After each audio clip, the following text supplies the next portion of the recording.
She charged at me at sunrise, clutching 12 violation notices like I'd set the whole neighborhood on fire.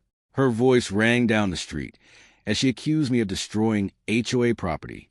But the second I revealed the one document she never saw coming, the entire board went dead quiet. I own that path. The morning had begun like any other. Calm, crisp, peaceful, until her voice cut through the stillness like an alarm. Stop right there. Karen strode toward me, her heels striking the pavement, an orange folder tucked under her arm like it was a weapon. The traffic cones, the tools, the measuring tape stretched across the sidewalk. She studied them as if they were an attack on her personal authority. She didn't pause for breath before launching into her speech. 12 violations. 12 in under 24 hours. I crossed my arms and let her go on.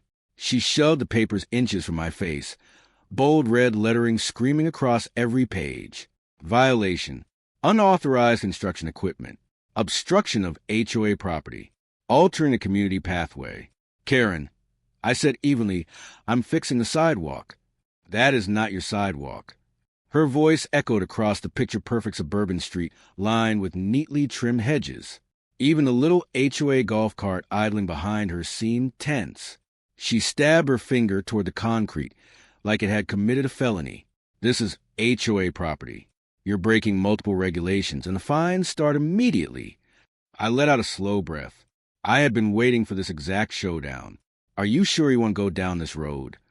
I asked calmly. I know the rules, she snapped back. So I reached into my toolbox, not for a wrench or a level, but for the single piece of paper that would flip her entire narrative upside down. A county-stamped plot map, her expression locked in place.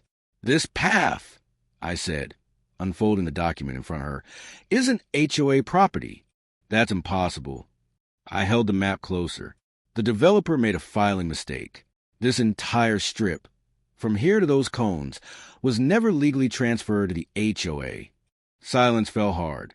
The two board members sitting in the golf cart stepped out, curiosity replacing confidence. I handed them the map. Within moments, their faces shifted from doubt to disbelief. He's right, one murmured.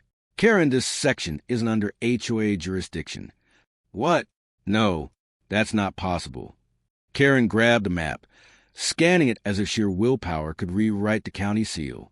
Those 12 violations, I said, lifting her orange folder slightly, are worthless. Her breath caught. You can't tear up HOA documents on my property. I can do whatever I want on my property. The board members slowly stepped back, clearly wishing they were anywhere else. Karen's face flushed so red it looked ready to trigger a smoke detector. I bent down and picked up one of the cones she had set out earlier. This cone, I said lightly, also illegally placed. She looked like reality itself had betrayed her. You've technically been trespassing here for years, I added, not raising my voice.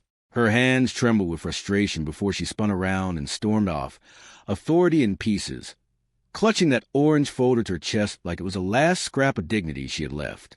The board members quietly climbed back into their golf cart, acting as though the entire scene had never unfolded. And just like that, the path was mine again. No fences, no barricades, no HOA control, just me, my tools, and the sidewalk I legally owned. Karen learned something that morning. She couldn't dominate everything. If you want more HOA justice, more outrageous confrontations, and more stories where the truth lands harder than any fine, hit subscribe, turn on that bell, and join the family. Because the next battle is already on its way.